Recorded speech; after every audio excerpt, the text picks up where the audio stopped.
ఇప్పుడే ఆర్థిక శాఖ మంత్రి గారు చాలా వివరంగా చాలా విషయాలు చెప్పారు. కానీ నేను కూడా ఈ సభ ద్వారా గత ప్రభుత్వం చేసినటువంటి విధ్వంసం, నేటి రాష్ట్ర పరిస్థితులు, ప్రభుత్వ నిర్ణయాలు ఏ విధంగా ముందుకు పోతున్నాం, short term, medium term, long term దృష్టిలో పెట్టుకుని ఈ రాష్ట్రాన్ని ఏ విధంగా మళ్లీ అందరం కలిసి అభివృద్ధి చేయాలనే విషయాలన్నీ కూడా ప్రజలకు వివరించాలనే ఉద్దేశంతోనే నేను ఈరోజు రిప్లై ఇస్తున్నాను. అయితే ప్రజాస్వామ్యంలో అంతిమ నిర్ణేతలు ఎప్పుడు కూడా ప్రజలే, వారి కోసం పనిచేయడం మనందరి బాధ్యత. మొన్నటి ఎన్నికల్లో ప్రజలందరూ ఒక మహా ఉద్యమంలా, పెను విప్లవంలా 45 సంవత్సరాలుగా నేను అనేక ఎన్నికల్లో పోటీ చేశాను. కానీ మునుపెప్పుడు చూడని చైతన్యంతో ఓట్లేసి మమ్మల్ని గెలిపించారు. అయితే ఇక్కడ చాలా మంది శాసనసభ్యులు ఉన్నారు, 3 పార్టీల నాయకులు కూడా ఉన్నాం. ఆ రోజు మా ఆలోచన ఒకటి, ప్రజలు గెలిస్తే ఈ రాష్ట్రం నిలదొక్కుంటుంది, ప్రజలు గెలవాలంటే ఎన్డీఏని గెలిపించాలని మేము పిలిపించాం. మళ్ళీ మేమందరం కలిసి రాష్ట్ర పునర్నిర్మాణం చేసి మళ్ళీ రాష్ట్రాన్ని అభివృద్ధి చేస్తాను ఒక హామీ ఇస్తే బ్రహ్మాండమైన స్ఫూర్తితో ముందుకు వచ్చారు.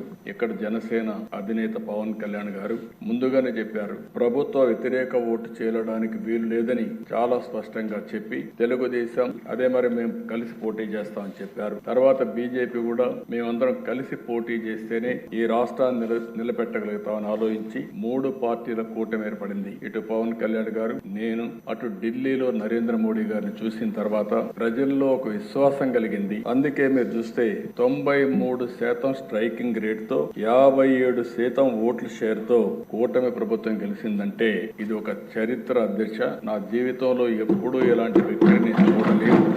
ఒక పెను విప్లవంగా వచ్చి ఇవన్నీ చేయడం జరిగింది. అయితే ఇక్కడుండే సభ్యులందరూ కూడా గుర్తుపెట్టుకోవాల్సిన అవసరం ఉంది. ప్రజల మన పైన పెట్టుకున్న నమ్మకానికి ఇది ఒక తార్కాణం. వారి నమ్మకాన్ని 100% మనందరం కలిసి నిలబెట్టవలసిన బాధ్యత ఉంది. నేను ప్రమాణ స్వీకారం చేసిన రోజుటి నుంచి ప్రతి రోజు, ప్రతి గంట దీన్ని గుర్తుపెట్టుకుని మళ్ళీ ఏమేమి చేసి గాడి తప్పిన వ్యవస్థల్ని ఘాట్లో పెట్టాలని ఆలోచిస్తున్నాం. అధ్యక్ష, ఇది నాకు మొదటిసారి కాదు, 4వసారి ముఖ్యమంత్రి అయ్యాను. 1995లో నేను ఫస్ట్ టైం ముఖ్యమంత్రి అయ్యాను. అంత మునుపు నేను ఆర్థిక శాఖ మంత్రిగా కూడా పనిచేశాను 1 సంవత్సరం. అదే ఆ కొటేషన్ ఇప్పుడు ఫైనాన్స్ మినిస్టర్ గారు ఇప్పుడు కోట్ చేశారు. అంటే 94లో నేను ఆర్థిక శాఖ మంత్రిగా నేను ఇచ్చినటువంటి కొటేషన్ ని 2024 అంటే 30 సంవత్సరాల తర్వాత దాని రిలవెన్స్ ఫైనాన్స్ మినిస్టర్ గారు వివరించారు. ఆ రోజు కూడా దేశ ఆర్థిక ఇబ్బందులు వచ్చాయి.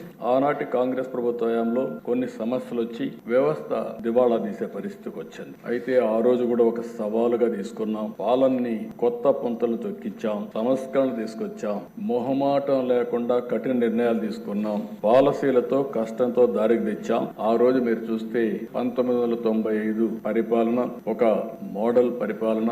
కష్టాల నుంచి బయట తీసుకురావడమే కాకుండా మళ్ళీ ఒక స్ట్రాంగ్ ఫౌండేషన్ వేసి ముందుకు పోగలిగాం. అందుకే మీరు చూస్తే ఈ రోజు దేశంలోనే తెలంగాణ రాష్ట్రం నెంబర్ 1 రాష్ట్రంగా ఉందంటే దానికి ఆ రోజు తెలుగుదేశం పార్టీ వేసిన ఫౌండేషనే కారణం అని చెప్పి కూడా నేను మీకు తెలియజేస్తున్నాను.